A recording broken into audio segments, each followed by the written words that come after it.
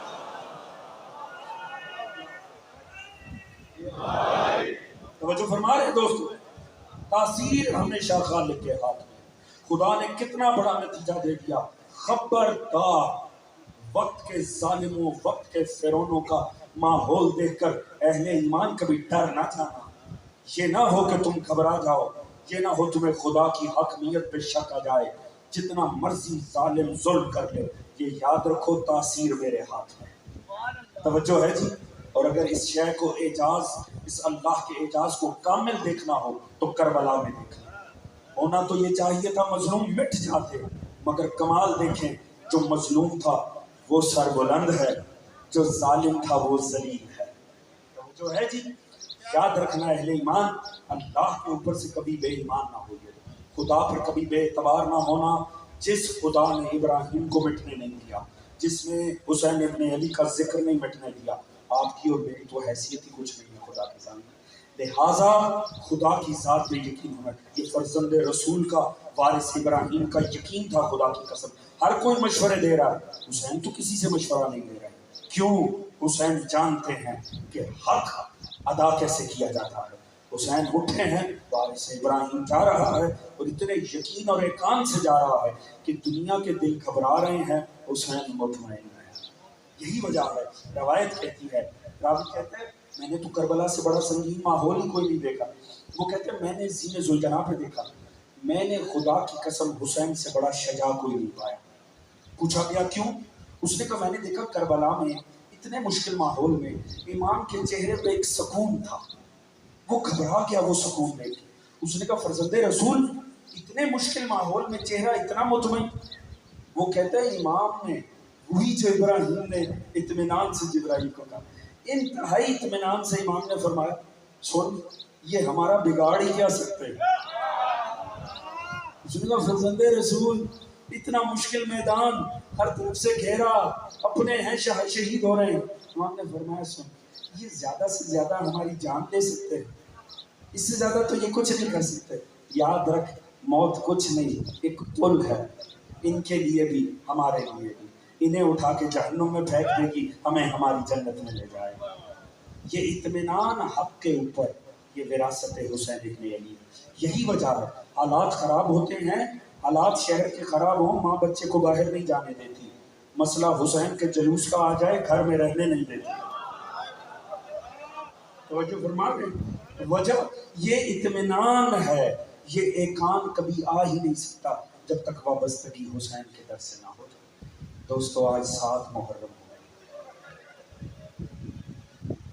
آج کسی مسائل کے پڑھنے کی ضرورت نہیں، آج کے بعد سکینہ پیاسی ہو جائے، آج کے بعد العطش العطش کی صدائیں کربلا میں بلند. ہائے قسمت آل محمد کی. شیب ابی طالب میں جب قید ہوئے نا بنی ہاشم، تو روایت کہتی ہے کہ جو کعبہ کے ارد گرد کافر طواف کرتے تھے نا، العطش کی جب صدائیں بنی ہاشم کے بچوں کی بلند ہوتی تھی نا، ان سے طواف چھوٹ جاتا تھا. شیب ابی طالب سے لے کر کربلا تک منظر نہیں بدلا، پیاسے رہے تو بچے آل محمد کے. دنیا کی کوئی تہذیب بچوں پہ ظلم گوارا نہیں کرتی، مگر جو آل محمد کے بچوں کے ساتھ ہوا نا، یہ اس بات کی دلیل ہے حسین کا دشمن مسلمان چھوڑے انسان بھی نہیں تھا. کیا ظلم ہے دنیا سوچے، یہ نہ دیکھے ہم رو رہے ہیں دھاڑے مار رہے ہیں، ہمارے رونے پر اعتراض نہ کرے، سوچے اس امت کے لشکر کے جانور پانی پی رہے تھے، پیاسی آل تھی مصطفیٰ کی. اور یہ 7 محرم پانی بند ہونے کی تاریخ ہے. اور جانتے ہیں نا آج کس شہزادے کا مسائل ہے؟ آج آپ کو پتہ ہے نا کس شہزادے کا؟ آج ایک یتیم کا مسائل ہے. اکبر یتیم تو نہ تھے، اونو محمد یتیم تو نہ تھے، حضور اصغر یتیم تو نہ تھے. یہ آج اس کا مسائل ہے جو یتیم ہے، آج یتیم حسن کا مسائل ہے. آج بڑا رونا بنتا ہے خدا کی قسم. آج کا پرسہ جہاں مولا حسین کو ہے وہاں مولا حسن کو بھی ہے. آئے چلے میرے ساتھ مدینے کا سفر کرتے ہیں. دوستو امام حسن کو زہر مل چکی ہے، علی زادہ تڑپ رہا ہے بستر کے اوپر. ایک مرتبہ جگر تھام کے کہا فروا میرے قاسم کو اٹھا کر، جناب فروا ننے سے قاسم کو لے کر آئیں.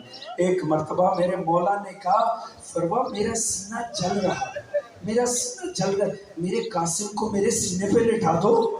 جب لٹایا نا امام مطمئن ہو گئے کہ مجھے سکون مل رہا ہے. قاسم تڑپ کے کھڑا ہو گیا، تڑپ کے کھڑا ہوا. چھوٹا سا قاسم تھا مگر زبان بے زبانی میں بھی یہ کہا اماں کون سی جلتی جگہ پر لٹا دیا. ایک مرتبہ تڑپ کے کھڑا ہو گیا. میرے مولا نے آخری مرتبہ قاسم کو سینے سے لگایا اور ایک عجب کام کیا.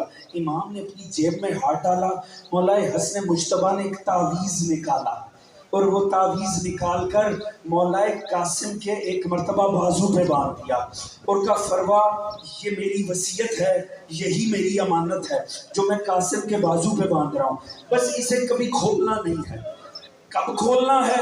فرمایا کبھی اگر زندگی میں کوئی ایسا موقع آ جائے جب کوئی چارہ نہ بن پڑے، جب کچھ سمجھ میں نہ آئے، بس کہیں ایسی اگر صورتحال بن گئی بس تب کھولنا، اس سے پہلے کبھی نہ کھولنا۔ بس حضور مولا حسن دنیا چھوڑ گئے، یہ عادت تھی ماں کی، جب بھی کوئی لباس بدلا قاسم کا، مگر وہ تعویذ قاسم کو باندھ دیا۔ وہ برکت سمجھ کے باندھتی رہی، شاید یہ برکت کے لیے ہوگا، میرے بچے کی جوانی اچھی ہوگی، میرے بچے کا اچھا مستقبل ہوگا، کل کو میں اپنے بچے کو بیاہوں گی، میرے بچے کی زندگی آگے چلے گی، میرے بچے کی برکت اس تعویذ میں ہے۔ بس ماں بھی تعویذ کے سہارے جیتی رہی، بیٹا بھی جیتا رہا، بس کربلا کا میدان آ گیا۔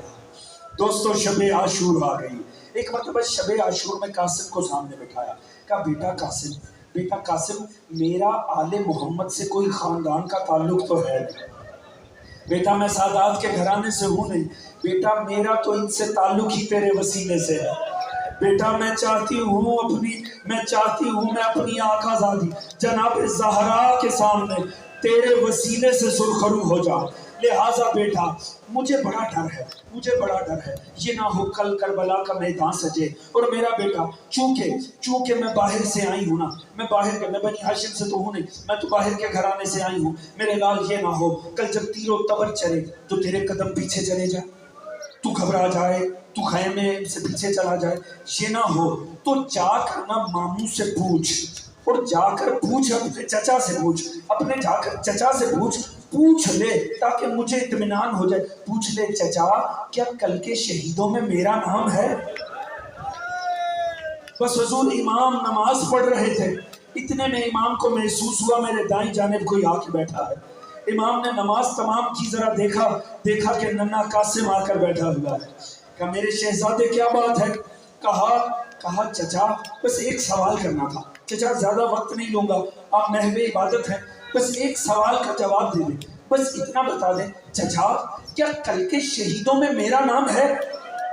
دوستو قاسم نے صرف اپنی بات کی تھی، جو جواب مظلوم نے دیا نا اس نے 13 سے 14 سالہ بنی ہاشم کی غیرت کے حامل قاسم کو تڑپا دیا۔ کہا میرے لال تیرا تو کیا کل کے شہیدوں میں ننھے اصغر کا بھی نام۔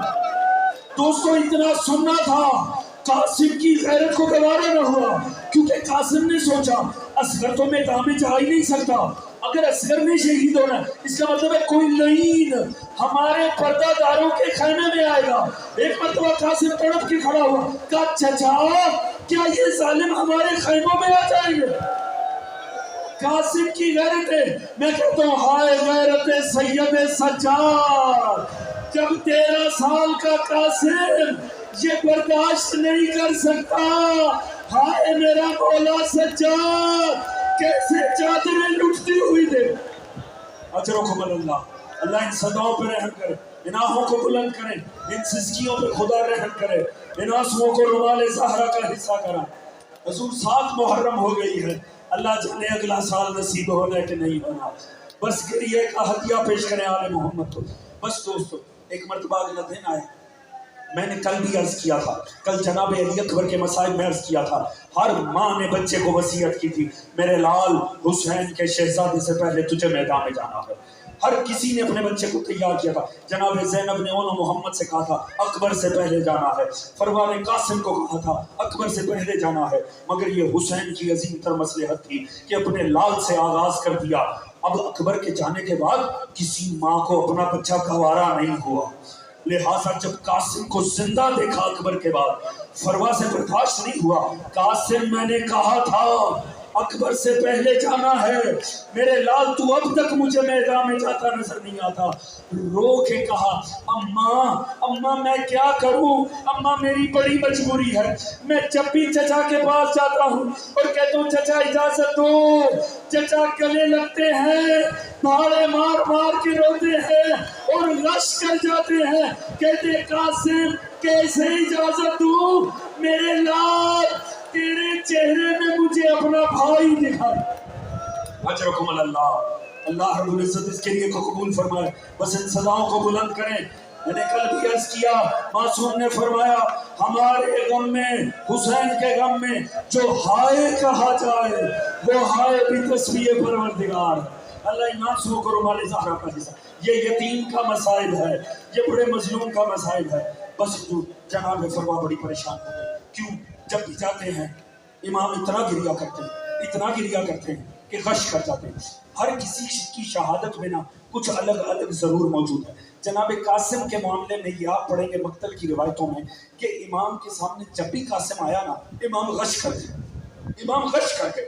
یہ جناب قاسم کے مسائل کی خصوصیت ہے کہ مولا حسین سے جب بھی اجازت ہے اس نے شہادت لیا امام غش کر جاتے تھے. قاسم کو گلے لگا کے اتنا روتے تھے غش کر جاتے تھے. بڑا مسئلہ ہو گیا, دونوں کا مسئلہ بن گیا. ماں بیٹا آ کر خیمے کے باہر بیٹھ گئے, دونوں نے رونا شروع کر دیا. فرما اپنے مقدر کو رونے لگی, قاسم اپنی قسمت کو رونے لگا. دونوں کریا کر رہے تھے شاید ہماری شہادت کربلا میں نہیں لکھی. بڑا کریا کر ایک دم سے ماں کو خیال آیا, ہاں میرے آقا نے وصیت کی تھی, ہاں میرے سید و سردار نے کہا تھا کہ جب کوئی ایسی نوبت آ جائے, جب کچھ سمجھ نہ آئے اور کچھ ایسا زندگی, تب تعویذ کھولنا. کہا بیٹا قاسم آج یہ تعویذ کھولنے کا موقع ہے. وہ جو تیرے بابا نے کہہ کے باندھا تھا, چل تعویذ کھولتے ہیں. تعویذ کھولا, تحریر پڑھی, دونوں خوش ہو گئے.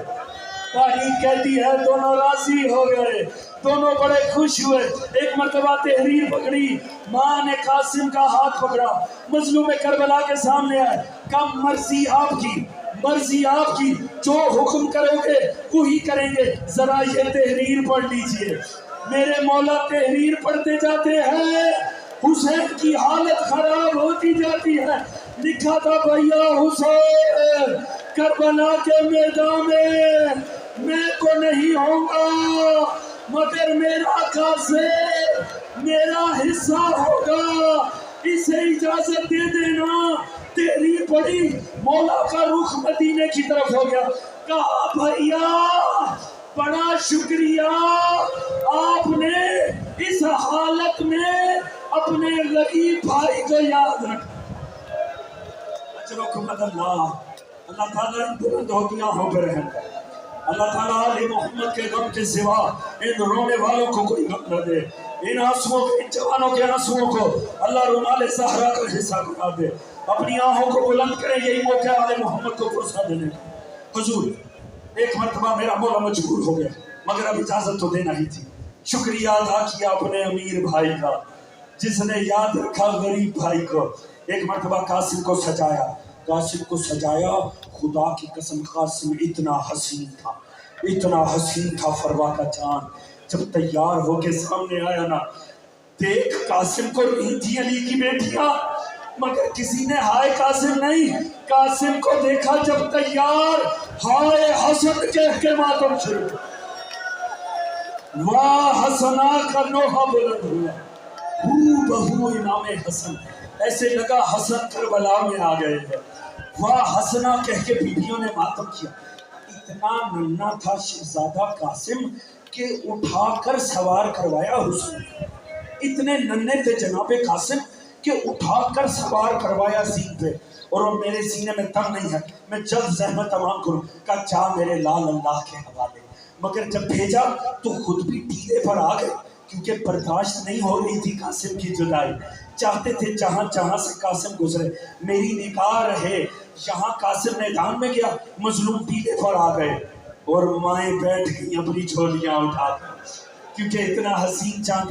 میں نے روایت پڑھی, خدا کی قسم اتنا حسین تھے یتیم حسن کہ جب لشکر کے سامنے آئے نا تو لشکر اشقیا اپنی عبائیں اپنے چہرے پہ ڈال کر یہ کہہ کے رونے لگے, ہیں حسین اتنا غریب ہو گیا, حسین اتنا غریب ہے, اتنا حسین چاند مرنے کے لیے بھیج دیا. اتنا حسین تھا فروا کا چاند کہ ظالم بھی رونے لگے. بس اس کے بعد جا کر حیدر کرار کے پوتے نے جنگ شروع کی. اور کیا جنگ تھی, خدا کی قسم ازدک شامی کے 7 بیٹوں کو کاٹ ڈالا قاسم نے. دنیا حیران رہ گئی. پسرے صاحب نے کہا ملونو تم سے ایک بچے پہ کنٹرول نہیں ہو رہا, ایک بچہ تم پہ حاوی ہو گیا. انہوں نے کہا کیا کریں, بچہ ہے مگر حیدر کرار کا پوتا ہے. انہوں نے کہا ایسے نہیں مارا جائے گا, اس طرح نہ لڑو اس سے, ایک ایک کر کے بھیجو گے یہ سارے کاٹ پھینکے گا. کیا کریں, کہا گھیرا ڈال لو قاسم, چاروں طرف سے گھیرا ڈالو, قریب کوئی نہ جائے. تو کیا کریں, کہا پتھر اٹھا کے مارو قاسم. بچہ کتنی دیر سنبھل سکے گا؟ بس پتھر اٹھا کے مارنے شروع کیے۔ قاسم کبھی یہاں سے سر کو تھامتے ہیں، کبھی یہاں سے چہرے کو تھامتے ہیں۔ ایسے میں ایک لعین گرز گھماتا ہوا آگے بڑھا۔ گرز نہیں گھوما، کربلا کی زمین پہ زلزلہ آیا۔ گرز آیا قاسم کے سر پہ، فروا کا چاند زین پہ بکھر گیا، زین پہ قاسم کے ٹکڑے ہو گئے۔ آخری صدا بلند ہوئی، یا اماں ہو ادرکنی، چچا میری خبر کو۔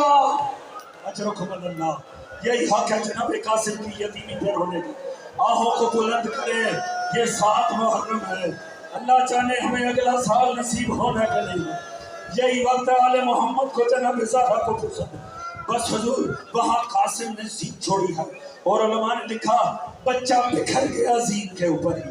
جب قاسم زمین پہ گرے نا، علماء نے ایک اور آپ کی شہادت کی خصوصیت بتائی۔ وہ کہتے ہیں کسی کی لاش پہ حسین اتنی تیزی سے نہیں آئے، حسین ایسے آئے ہیں جیسے شہاب ثاقب آتا۔